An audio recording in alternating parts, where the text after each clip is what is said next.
Hey everyone, welcome to the channel. My name is Ash, and today I'm going to be doing a review of Sherlock Holmes Chapter 1 on the Xbox Series X and S consoles. Now, this was released on the 16th of the 11th, 2021, and it's published and developed by Frogwares, who have done the previous Sherlock Holmes games. They did Sunken City, those sort of games, so you'll have known the sort of style of games they do. So this game is basically young Sherlock Holmes before he obviously becomes the famous Sherlock Holmes. So before he was the world's greatest detective, Sherlock Holmes was a brilliant rebel itching to prove himself. When an old wound compels him back to the Mediterranean shore where his mother died, it seems like the perfect opportunity to do just that. But beneath the vibrant urban veneer of Cordona is the sort of city you're in. The rhythm of island life strikes a more ominous beat. Crime and corruption, a twisted sense of justice and morality, these are just a few stumbling blocks in Sherlock's quest for truth. Now, I really enjoyed this game. I went into it not knowing 100% what to expect. I'd not played any of their previous sort of Sherlock Holmes games, but I really appreciated the sort of open world aspect to it, the freedom to sort of roam about while you're doing each of the sort of cases, trying to uncover sort of clues, etc., that are needed to sort of make your decisions at the end of each of the when you're trying to decide who the culprit is, trying to make your deductions basically. That's probably the best way to say it. Now, this game is also out on PlayStation 4, PlayStation 5, Xbox One, PC. I did play the Xbox Series X version. I was provided a copy for this video, so big thank you to them for that. Sorry it's slightly delayed, but if anyone's been following the channel, I've been extremely ill, not been able to talk very much for the last couple of weeks. It's been an absolute nightmare trying to get through videos, so I've saved the bigger ones and I've done them now. I'm on the mend. Now, the game also has a deluxe edition, which includes a season pass, and the season pass will come with 4 extra cases, basically. So that is the Saints and Sinners, which is out already. Mycroft's Pride, M for Mystery, and Beyond a Joke. Now, those are the 3 DLC packs will be coming at a later date. And they basically include extra outfits. Well, the first one does. It includes extra outfits, and it includes another sort of quest, basically, or case to do. Now, the game itself is really, really interesting. Like I say, it looks fantastic straight off the bat. It isn't. You're not in the open world when you begin. You've got you get to this hotel at the beginning of the game, and you'll be there about an hour, I would say, which is like the first case, and then it sort of opens up into like the city, and you can free roam a lot more. So it goes from being sort of like you've just got this one case to these are the main sort of story driven cases to cover, but while you're doing them, you have the opportunity to sort of mingle with the residents of the city, sort of listen to their conversations, and you can end up doing stuff for them and helping them with their sort of issues as well. So the city, like the world that you're in, is called Cordona. It's sort of split into sort of 5 districts on one sort of big map, which is nice. So there's a lot of places to go and see and do, etc. And yeah, it's really, really cool in that aspect. Now, like I said, I haven't played the previous Sherlock Holmes games from Frogware. I'm going to now. I've played this game, but I hadn't played them beforehand. I think I've got one of them from Xbox Live Gold, or I've got it in a sale, but I've never got around to actually sitting and playing it. But um, I know a lot of people really enjoy those games. If they're anything like this, I can totally see why. This game, like I say, compared to the others, is a much more sort of free roam. I believe the previous ones were more linear, but a lot of people compare this to Sinking City, and I can see that in ways definitely. Now, like I say, there's the main story. Once you've completed that, I don't want to spoil the story as such, but so I'll not go into too many of the sort of plot details. It's really interesting. You have a friend with you called John, who is a family friend. Now, this is a funny one. It's a bit weird. So, um, this isn't Watson. So I'm going to say spoilers now. So if you don't want to spoil the story, just sort of skip ahead a minute. But this John character that's in with you at the beginning of the game turns out he is an imaginary friend, which is a bit weird. I must admit that's the weirdest thing I would say. Like, why Sherlock Holmes got an imaginary friend when he's an adult, and he's not Watson. But you will right at the end of the game you do sort of meet Watson based on like the first sort of Sherlock Holmes book, which is a nice sort of tie into sort of real Sherlock Holmes canon. But yeah, so you've got this imaginary friend John who follows you around as you're playing. I did think it was a bit weird when I first started playing. He was always in each room, and I was like, "How have you gotten here? I've not even seen you come in." And he's like always like sat on a chair and stuff like that. So that was a bit weird. But he basically comes along with you. He's got his own notebook as such, and he takes like notes about the cases and stuff. But if he doesn't like what you're doing, he sort of like berates you, and you've got to sort of try and keep on his good side. Really, it's weird. It's really hard to explain, but like if you do things right and you do things how he wants, like he suggests ways to do things, and you've got like sort of tasks to do. If you do them, it's sort of I don't know how it improves anything. Maybe he writes more notes and unlocks a bit more on your case files, but that's basically how it is. But he's not actually real. So once how you do the cases, like say the first case you're in this hotel and there's a murder. So it starts off as someone stolen like this prized gem, this guy's gem, while him and his wife are in like a seance sort of thing with a a bloke sort of bringing obviously spirits out. Now that ends up turning into a murder, and the way it is, you sort of talk to all the people in the rooms. You can then sort of scan the area with like your. It reminds me of sort of Batman's from the Batman games where you put the vision on and you can sort of pick out sort of points of interest and stuff like that. Then you can like follow footsteps on the floor. You can talk to people around to get more information, and they'll be like, "Oh yeah, I saw this person over there walking over there, buy some paintings," and you're like, "Oh, I'll go have a look by the paintings and stuff." You also have the sort of rough descriptions of sort of potential suspects, etc. So they'll be like, "Oh, it's a maze." So you're like, "Well, I don't need to. I want to look for maids," and you sort of build up the profile as you're looking around. Then you go into each of like the crime scenes and the rooms and like potential suspects like. Bedrooms, and you look at all the items in the rooms, and you sort of build this sort of mind puzzle, and you sort of link things together to come to conclusions.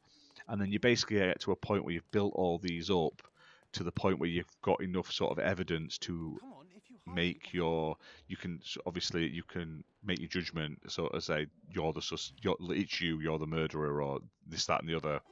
And then I did like, but I've seen people that didn't like this online. You basically there's no right or wrong way to decide how each of these end.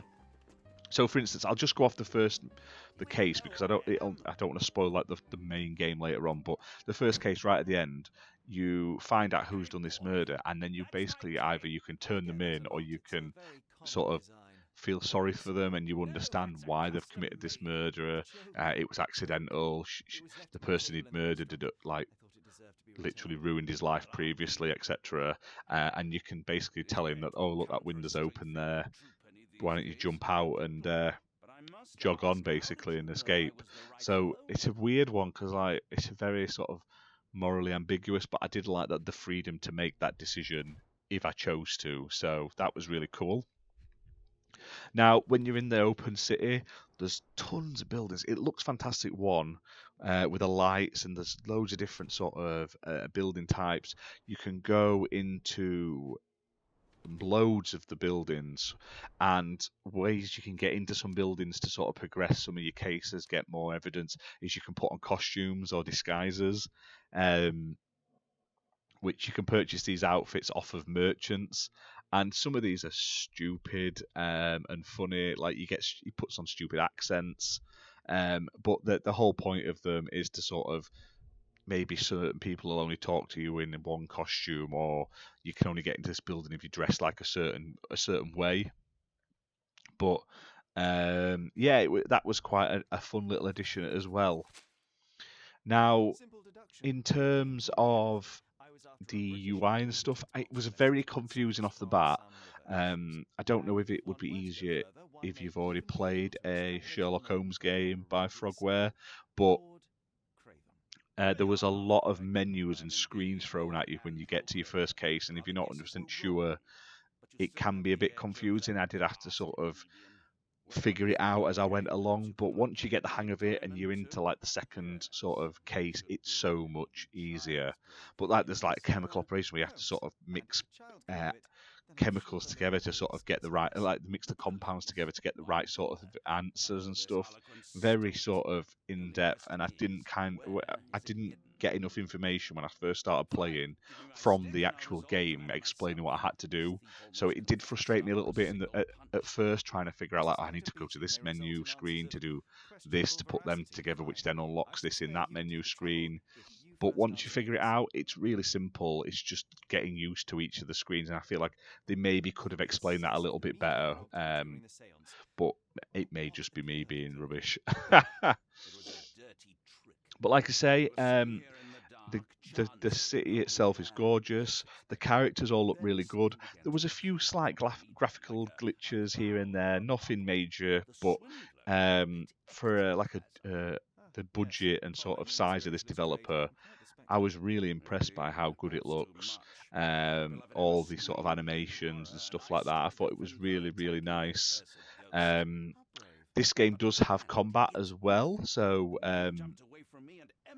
these are sort of that only happen in certain areas, and it's basically you're dodging like knife attacks or gun attacks, and you're sort of trying to pick out the right time and opportunity to shoot an enemy, to distract them or something like that, or knock them out. So if you do accidentally kill them, your little imaginary friends gets mad. But it's a weird, it makes me laugh all the time because he's not even real. But yeah, so there is a bit of combat in there. It is what it is. It sort of adds to the sort of it's more story driven, where you'll have them as part of the story, but there are sort of areas around the map where you can do more of them, sort of like not very nice people, so sort of hideaways where you can go and do these gunfights, etc., to clear them out if that's something you want to do. But like I say, they're not the most important bit of the game. They were probably my least favourite bit compared to the sort of trying the different costumes on, trying all the different sort of dialogue options to get what I needed to figure things out, and sort of exploring and sort of visualizing and looking into all the crime scenes and stuff. There's so much to it though. Like I say, it's a good sort of the story itself will probably take us. It took me about 15, 20 hours to get through the game, and I still haven't finished it all yet. There's still side quests to do, and I can't wait to start playing through all the extra cases as and when they're released as well. But I highly recommend you checking this out. Like I say, it's got a really cool way of obviously dealing with all your clues. Like I say, once you get used to the systems that are in place, it works really, really well. It's just a little daunting at first. There's amazing visuals, and I think the audio is really good. The voice acting's great. The sort of the soundtrack, etc., is really good for the atmosphere and the time period it's in. It's got loads, like the main quest's good on its own, but then it's got all the extra side quests, but not too many side quests. You know, like when you play Assassin's Creed nowadays and it just throws things at you constantly and your mind melted because there's so much to do. It's not like that. This is it's got side quests, but they're a manageable level and they're actually worth going and doing, basically. And then the sort of negatives, there's a few. I had a few graphical glitches in my time playing it, but nothing that would spoil it. And like I say, maybe a HUD map so you can see where you're going it when you're out and about in those sections. And like I say, maybe a slightly more sort of idiot-friendly instruction right at the beginning of the game. But once you get into it, though, it's really, really, really awesome. And I can't recommend it enough. Like I say, I would give it an 8.5 out of 10. Really, really cool. Can't wait to play more of it. It's got me into like the Sherlock franchise that they do, and I can't wait to go back and play the previous stuff and see how they hold up compared to this one. Like I say, with the more linear paths and stuff, that this one is sort of forgone for the open world freedom. But like I say, yeah, that was. I was shocked at how good this game was. Not that I was expecting it to be bad, because Frogware always do pretty decent games. The ones I have played, like Sunken City, I really enjoyed. But check it out. Like I say, it is available right now. It is priced at. Let me just get it up to make sure I've got the right price in front of me, because I don't want to tell you a load of rubbish. It's $39.99 for the main game, and obviously it is out on Xbox Series X and S, and there is an Xbox One version. I don't believe they are smart delivery either, so there may be stackable achievements on there as well. Achievement-wise, it's going to take a lot to get them all. It's not the easiest of completions. There are some missable ones in the game, so just be wary of that. You may have to go back and do certain things. That's another thing. Some of the achievements are linked to doing certain things at certain points, which therefore goes against the whole thing of you're doing it, you're investigating, you're working it out. But it's only for those people that want to get achievements that'll affect, unfortunately. But like I say, that's this video. Hope you've enjoyed it. Like I say, if you have, please hit the like and subscribe button. We are within sort of grasping distance of that 500 subscriber number. If you want to see more reviews on games like this, please let us know. Like I say, we'll do reviews on whatever you guys want to see. And also check out our new website. It's www.xblpartypodcast.com. We put in all the reviews on that, so all these video reviews and written only reviews that can only be found on the website are on there.